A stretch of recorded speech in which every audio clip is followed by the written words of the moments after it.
Allô, bonjour. Oui, bonjour, cher frère. Oui, vous appelez pour nous dire pourquoi est-ce que les Africains de la diaspora ne veulent plus épouser leurs sœurs africaines, c'est ça? Oui, exactement. Ok, quel est votre point de vue par rapport au fait que vous, les gens de la diaspora, vous ne voulez plus venir épouser les filles ici en Afrique pour les amener là-bas? Pourquoi vous avez peur de le faire de nos jours? En fait, la volonté, il y en a pour épouser, mais le problème, c'est les faits. Ce qui arrive d'habitude, donc le plus souvent. Ça veut donc dire dans 98% de cas. Ce Oui, qui arrive, c'est que nos sœurs se prennent trop la tête. Ça veut dire, une fois arrivées ici, oui, et découvrent ce qu'on appelle les droits de l'homme ou bien les droits de la femme. oui, Du coup, elle oublie notre culture qui dit que la femme doit être au moins soumise ou bien respectueuse. Bon, je peux dire, ce n'est pas être soumise le genre que je dois gronder la femme et elle reste. Mais le problème, c'est qu'il y a certains comportements qu'elle adopte, ce qui change complètement la femme africaine qu'elle est. oui. Donc, oui. Et du coup, elle veut devenir blanche plus que la femme blanche. Mais ici, par exemple, si on arrive devant les tribunaux pour les affaires matrimoniaux, vous allez constater que la majorité des cas devant les tribunaux ici, c'est entre les Africains. Ça veut donc dire que la femme africaine qui traîne son mari en justice. Oui. Donc, Oui. Donc, c'est ce qui effraie donc les gars, c'est ce qui empêche donc les gars, qui décourage donc les gars de venir épouser, parce qu'une fois, quand elle est encore au pays, lorsque c'est encore le concubinage, tout se passe très bien, oui. ça va bien, elle est soumise, respectueuse, mais une fois qu'elle arrive ici, et surtout que toi, en tant qu'homme, tu ne peux pas accepter qu'elle reste dans le noir, il faut l'émanciper. Et une fois que tu montres le chemin, il faut intégrer peut-être une école de formation et puis finir et commencer à travailler. Une fois qu'elle a la tête sur les épaules, c'est fini, c'est bon. C'est fini, c'est bon. Je vais prendre, oui, je vais prendre juste l'exemple, ça ne fait pas encore un mois, ça c'est le cas d'un Camerounais ici.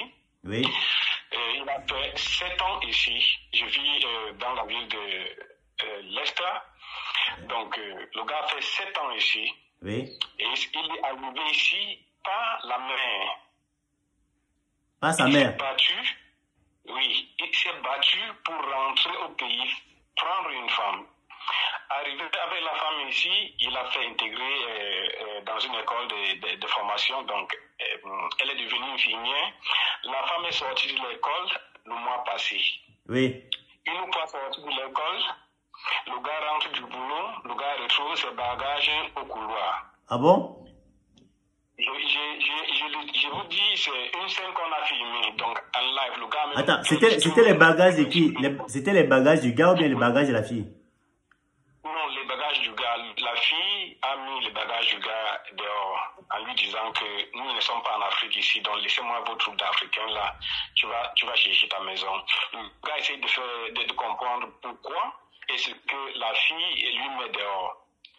Et dit non, depuis ces 3 ans-là, tu me m'amènes et ceci et patati et patata, tu ne donnes pas assez d'argent et autres. Ah bon? Oui, je me dis à la sœur qui est aux États-Unis, c'est Frida. Frida, oui. Je pense qu'elle passe à côté. Parce qu'ici, c'est obligatoire. Ce n'est même pas question de dire que c'est rabaissé lorsqu'on demande à la femme de participer. Je vais prendre par exemple un Camerounais, peut-être il est aide-soignant, même pas infirmier, qui touche 27 000 livres par an, ça veut donc dire environ 22 millions.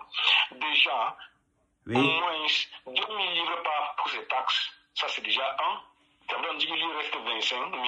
Les 5 000 vont aller peut-être sur l'assurance et le loyer. Et maintenant, la ration et autres, la maison, tout ça là, il y a beaucoup à payer. Maintenant, lorsque vous avez une femme à côté de vous, elle est là, se charge sa voiture, le carburant et autres. Tout ça là, vous ne pouvez pas supporter toutes ces charges tout seul. Parce que déjà ici, une salaire de 27 000 livres par an, c'est très petit, c'est peu. Oui. Oui, donc c'est obligé.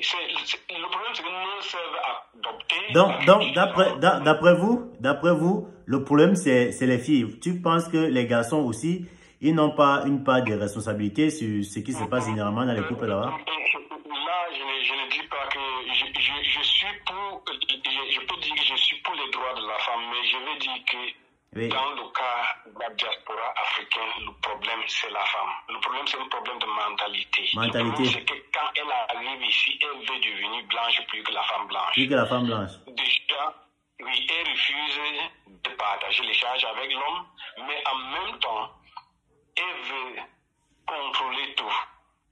Ça veut donc dire qu'elle accepte les droits, mais il y a une seule chose qu'elle refuse. Je ne partage pas avec toi.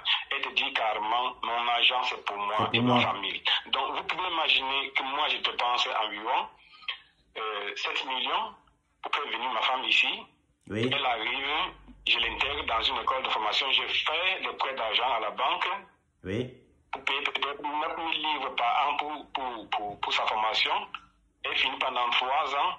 Ça me revient à une trentaine de milliers de livres que je dois rembourser à l'État. Oui. Et puis elle finit, elle me dit, elle n'est plus là et elle ne veut pas partager les charges avec moi. Ah. Ça veut donc dire qu'on va rester pauvre toute la vie.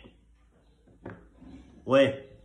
Mais c'est quand même curieux en fait parce que la cause principale, je me rends compte que la cause principale de ce fléau-là, ça tourne autour des finances. Et généralement, tous les hommes, enfin la plupart des hommes se plaignent que les femmes ne veulent pas partager les charges. Et il y a des femmes qui disent que s'il faut partager les charges, le respect va finir. Elles le disent clairement. Non, donc, si elle pense que le respect doit finir, qu'elle ne se plaint pas, qu'elle reste au pays, c'est ça le problème. Parce que si elle pense que le respect, quand je vais prendre par exemple pour moi. Non, rester au pays, c'est pas la solution.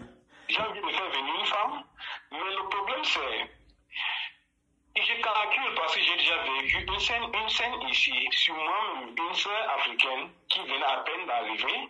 Oui. Et mes connaissances me disent non, tu vois, elle vient d'arriver, elle n'a pas les papiers, et puis que de la faire passer par les tracasseries parce que son statut, là où elle est là, elle risque de passer même des années sans jamais avoir les papiers. Donc, si tu pouvais la prendre, je dis ok, d'accord.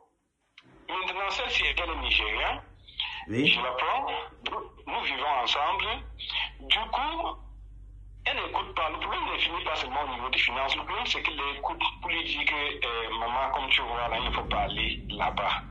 On se comporte comme ça. Les petits trucs que nos femmes font chez nous en Afrique, tu sens la chaleur en tant qu'un homme, tu sens que non, je suis avec madame à la maison. Donc elle ne fait plus. Ça veut dire, soit elle ne travaille pas, elle est à la maison, ou bien elle rentre avant toi, mais elle ne touche absolument à rien. Elle attend que tu rentres. Et quand tu lui dis, mais chérie, tu n'as pas préparé, elle te dit que est-ce que je suis obligé de préparer. Tu peux faire à manger si tu veux. Donc, vous-même imaginez un peu. Oui.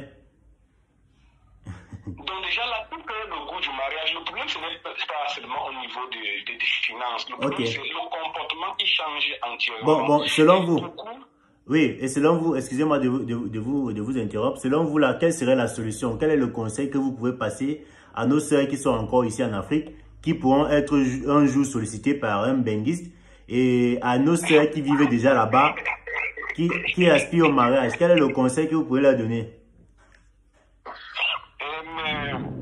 Le conseil que je peux vous donner, c'est mes soeurs, pour le travail et pour une bonne vie. Si vous avez le sentiment pour quelqu'un et que vous acceptez le mariage, n'oubliez pas d'abord notre culture, notre identité. Oui. Donc, si vous venez ici, ne mettez pas en tête que non, je suis dans le pays des droits de l'homme. Bien sûr que vos droits sont respectés, mais il faut au moins les petits trucs que vous faites souvent lorsque vous êtes encore au pays. Donc, gardez la maison comme l'homme sent que non, ici, là, j'ai ma place. Oui. Bon, maintenant, est-ce qu'il n'est pas souvent difficile pour les femmes? Déjà, si tu travailles, ta femme travaille.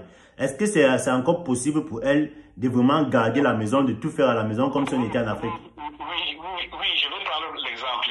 Je vais prendre l'exemple. ce que je voulais même dire, c'est ça. La chose la plus importante que je voulais dire, c'est plutôt ça. Oui. Que nous prenons l'exemple chez les Indiens. Ça, c'est un. Ils font comment les Indiens? Les Indiens, où qu'ils soient, tu ne verras jamais un Indien devant le tribunal pour les affaires matrimoniales. Oui. Jamais. Oui. Ils sont très attachés à leur culture. À leur culture. Et leur culture, pour eux, c'est comme un commandement. Ça veut donc dire qu'ils ne changent pas. Même le premier ministre ici, c'est un Indien. Ils ne changent pas. Oui. Et c'est ça qui fait leur force. S'ils ont les problèmes du couple, c'est dans leur communauté indienne que ça reste. Donc ils vont arranger ça là-bas. Oui. Ok. Donc le message est clair. Il faudrait que les Africaines restent attachés à leur culture. C'est pas le fait de se retrouver en Occident qui va faire qu'elle soit devenue, plus occidentalisée que les Occidentaux même. Donc c'est un peu ça le message. Oui, c'est exactement ça. Et puis, c'est pour dire que même si tu travailles toi, madame, oui. Le problème c'est qu'il y a le reste qui fait que l'homme ressent quand même que malgré le travail, tu es toujours la femme que j'ai vue au Cameroun. Oui, bon, maintenant, vous pensez quoi? Vous pensez quoi sur le partage des charges à la maison? Selon vous, le partage des charges doit être comment à la maison? Quand tu... Ok, là c'est bon. Oui. Le partage des charges, je ne trouve pas vraiment quelqu'un ici qui veut que le partage soit équitable. Ouais. Quand on parle de partage, comme celle que j'ai dit, j'étais avec elle, quand je rentre, je lui dis, ok, le loyer c'est 800 livres. Oui. Bon, je pense que je veux payer le loyer et puis le courant et le gaz c'est 120 livres. Hein. Oui. Et les taxes de la commune, c'est 120 livres. Donc je pense que tu vas pouvoir payer les 240 et puis je paye les 800. Et puis le reste, je m'en occupe. Oui.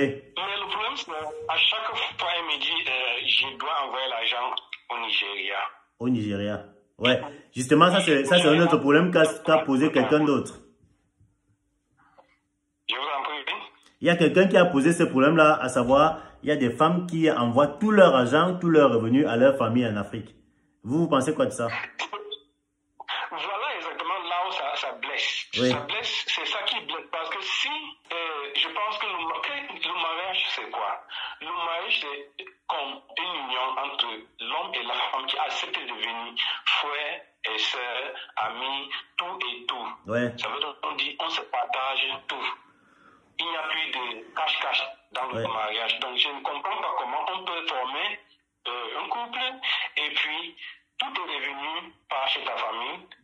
Et puis, moi, je supporte toutes les charges. Supposons qu'on a même des enfants. Oui.